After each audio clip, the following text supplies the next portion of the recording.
118টি মৌল, গত ক্লাসে আমরা বলেছিলাম যে আমাদের 118টি মৌলিক পদার্থ আছে, মৌল আছে। এই 118টিকে সাজাতে হবে যাতে তাদের ধর্ম, তাদের বৈশিষ্ট্য বা আদার সহজে আমরা শনাক্ত করতে পারি যে গ্রুপ ভিত্তিক এভাবে। তো 118টি মৌলকে যে একটা সারণীতে সাজানো হয়েছে, একটা শার্টে দিয়েছে, ওই শার্ট বা সারণীটাই হচ্ছে পর্যায় সারণী। তো চলো আমরা আমাদের যে তথ্যগুলো কি বলে। প্রথমে তথ্য দিয়েছে যে হেনরি মোসলে 1913 সালে পারমাণবিক সংখ্যার ধারণা দেন। ঠিক আছে, তো পরে দেখো 1913 সালে আবার 1913 সাল আমরা গত ক্লাসে আলোচনা করেছি, মনে আছে তোমাদের?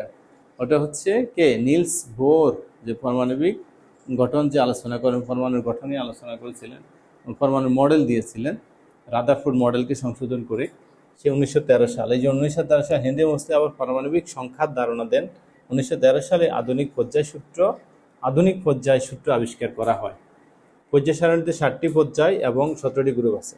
এখানে এর বিষয়ে আমি দেখি যে আমি একটু এগিয়ে যাই।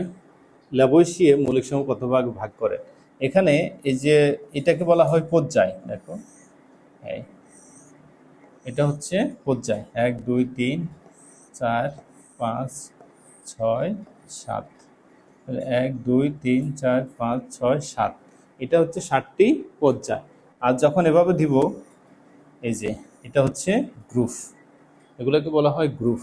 এই যে এগুলো হচ্ছে গ্রুপ। তাহলে এদিকে যদি বাম থেকে ডানে যাবে, এই বাম থেকে ডান দিকে যাবে, এটা হচ্ছে পর্যায়। আর যখন উপর থেকে নিচের দিকে যাবে, এগুলোকে নাম হচ্ছে আমরা কলাম বলি। এটা পর্যায় সারণীতে এটা নাম হচ্ছে গ্রুপ। তাহলে পর্যায় আর গ্রুপ। দেখো এখানে এই যে পর্যায় সারণীতে কতটি পর্যায়? 7টি পর্যায় এবং 18টি গ্রুপ রয়েছে। এখানে গ্রুপ কতটি?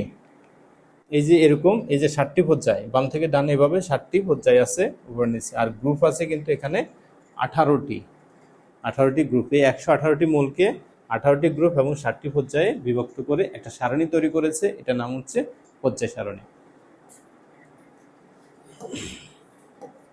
গ্রুপ 18তে মৌলসমূহকে নিষ্ক্রিয় গ্যাস বলা হয়। এখন এক এক গ্রুপের এক একটা আছে, যেমন আমি যে বললাম যে সব যাদের মিল আছে, যেই সব পদার্থগুলোর মধ্যে, মৌলিক পদার্থগুলোর মধ্যে তাদেরকে এই গ্রুপে রেখেছে, যারা এই ধরনের বৈশিষ্ট্য তাদেরকে এইভাবে রেখেছে। যেমন এখানে যেটা দেখেছো, গ্রুপ 18 মৌলসমূহকে নিষ্ক্রিয় গ্যাস বলা হয়। এখন কিছু গ্যাস আছে নিষ্ক্রিয় মানে এরা কারোর সাথে মিলিত হতে চায় না। ঠিক আছে, এই জন্য এদের নাম হচ্ছে নিষ্ক্রিয় গ্যাস। এরা কারোর সাথে কোনো নিষ্ক্রিয় গ্যাস কেন বলা হবে? এটা অণুমূলের সাথে কোনো ধরনের রাসায়নিক বিক্রিয়া গঠন করতে আগ্রহী নয়, কোনো যৌগ গঠন করে না, যার কারণে এদেরকে নিষ্ক্রিয় গ্যাস বলা হয়। এটা কোথায় আছে? গ্রুপ 18 নম্বর গ্রুপে। গ্রুপের কয়টা গ্রুপ? 18টা গ্রুপ। 1 নম্বর গ্রুপ, 2 নম্বর, 3 নম্বর, এভাবে 18টা গ্রুপ। পর্যায় কতটি? 7টি পর্যায় আছে। তারপর একটা তথ্য আছে, তামা, রূপা, সোনা, এগুলাকে ক্ষুদ্র ধাতু বলা হয়। এটা একটা ক্ষুদ্র ধাতু এর ভিত্তিতে। তো এখানে যেটা বলেছে, ল্যাবোইসিয়ে মৌলিক পদার্থসমূহকে কয় ভাগে ভাগ করেছে। প্রাথমিকভাবে পর্যায় সারণী সূত্র পর্যায় সারণীভুক্ত করার আগে এই ল্যাবোইসিয়ে এই যে 118টি মূলকে তিনি 2 ভাগে প্রথম ভাগ করেন। একটা হচ্ছে ধাতু, একটা হচ্ছে অধাতু। ধাতু মানে আমাদের ধাতু পদার্থ, যেমন টিন, তারপরে হচ্ছে আয়রন যেটা আমরা লোহা, তারপরে হচ্ছে সিলভার বা রূপা, তারপরে কপার, এই যে এইগুলা, জিঙ্ক, এইগুলা হচ্ছে কি ধাতু। ঠিক আছে, শক্ত পদার্থ। আমরা যে ধাতু বলতে আমরা শক্ত পদার্থকে বুঝি, আর অধাতু বলতে মূলত গ্যাসীয় পদার্থগুলো আছে এরকম। তাহলে এই বিজ্ঞানী ল্যাবোইসিয়ে এই পদার্থসমূহকে, যে 118টি মৌল আছে, এই 118টি মৌলকে 2 ভাগে ভাগ করেন, একটা ধাতু, একটা অধাতু। ধাতু ও অধাতু, এই দুই ভাগে তিনি ভাগ করেন। নিউল্যান্ডের অষ্টক, নিউল্যান্ড একটা নাম, একজন বিজ্ঞানী। অষ্টক সূত্রের মূল ভিত্তি কি? ঠিক আছে, তিনি কি করেছেন? অষ্টক সূত্র নামে একটা সূত্র দিয়েছেন। তিনি দিয়েছেন যে আমরা একটা যে প্রথম মৌলকে পারমাণবিক সংখ্যা হিসাবে, তিনি বলেছেন যে পারমাণবিক সংখ্যা হিসাবে যদি মৌলগুলোকে সাজায়, তাহলে প্রথম মৌলের সাথে 8 নম্বর মৌলের একটা মিল আছে। এই সূত্রকে বলা হচ্ছে অষ্টক সূত্র। এটা কে দিয়েছেন? নিউল্যান্ড। নামটা দেখো, নিউল্যান্ড একটা সূত্র দিয়েছে। যিনি পারমাণবিক সংখ্যা অনুসারে এই কি করেছেন, এই যে ইয়েগুলোকে মৌলগুলোকে সাজিয়েছেন, 118টি মৌলকে সাজিয়েছেন। এই 118টি মৌলের যে তিনি বলেছেন যে প্রথম মৌলের সাথে এরকম যদি সাজায় পারমাণবিক সংখ্যা, তাহলে প্রথম মৌলের সাথে অষ্টম মৌলের একটা মিল পাওয়া যায়। এটার নাম হচ্ছে অষ্টক সূত্র। তারপর অষ্টক সূত্র প্রবর্তককে একটু আগে আমরা যেটা বলেছি এটাকে ঘুরিয়ে পেঁচিয়ে লিখেছে, এটার নাম হচ্ছে নিউল্যান্ড, জন নিউল্যান্ড, একজন বিজ্ঞানী। তারপরে পর্যায় সারণীর জনককে আমরা কথা বলি যে আমরা প্রাথমিকভাবে এই যে এটা হচ্ছে আমাদের তথ্যের ভিতরে ছিল না, বিজ্ঞানী মেন্ডেলিভ সকল মৌলকে পারমাণবিক ভর অনুসারে আমরা বলেছিলাম, যেমন এখানে এই যে পটাশিয়াম, তারপরে আমাদের যে সোডিয়ামের কত 11 আর বর হচ্ছে 23, ঠিক আছে এরকম। তাহলে এটা হচ্ছে কি ভর, এই ভর অনুসারে এটা হলো পারমাণবিক ভর, এটা হলো পারমাণবিক সংখ্যা। এই বিজ্ঞানী মেন্ডেলিভ প্রথমে পারমাণবিক ভর অনুসারে সকল মৌলকে সাজিয়েছে। তো পরে দেখা যায় সেখানে অনেকগুলো অসুবিধা দেখা দিচ্ছিল। পরে বিজ্ঞানী মোসলে যেটা দেখেছে আমাদের প্রথম তত্ত্বে 1913 সালে, তিনি মোসলে যে না আমরা পারমাণবিক সংখ্যার একটা ধারণা দেয়।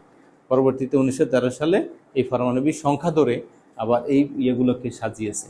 তো প্রাথমিকভাবে যেহেতু এই মেন্ডেলিভ সকল এই মৌলগুলোকে সাজিয়েছিলেন, যার কারণে এই পর্যায় সারণীর জনক হচ্ছে এই ডাল্টন। এটা তো নাই, লোরেইন, মেন্ডেলিভ, মেয়ার, মূলত মেন্ডেলিভকে পর্যায় সারণীর জনক বলা হয়।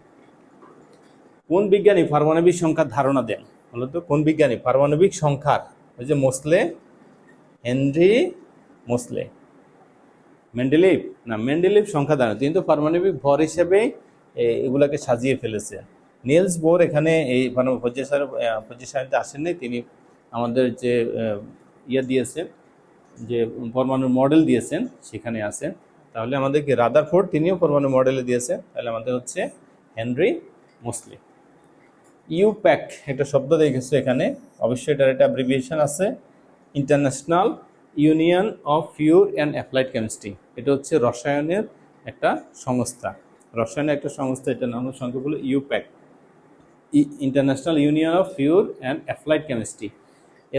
এরা কি দিয়েছে স্বীকৃত, ওই যে আমি যেটা বললাম যে এই স্বীকৃতিটা যে পৃথিবীতে যে 100 কতটি বলতো 118টি মৌল আছে, এটা কে বলেছে? ওই যে রসায়নের যে সংস্থাটা ইউপ্যাক, ওনারা কি বলেছেন যে এটা পৃথিবীতে 118টি মৌল আছে। বর্তমান কতটি মৌল নিয়ে আধুনিক পর্যায় সারণী গঠিত হয় বলতো? এটা কি শুধু ঘুরিয়ে, মূল তথ্য একটাই, কতটি? ওই যে আমরা যে 118টি সংখ্যা, 118 নিয়ে আধুনিক পর্যায় সারণীটা গঠিত হয়েছে। পর্যায় কতটি গ্রুপ আছে মনে আছে তোমাদের? 7টি প্রথমে দিয়েছে, কনফিউশন থাকবে যে 7টি না, আমরা দেখিয়ে দিয়েছি।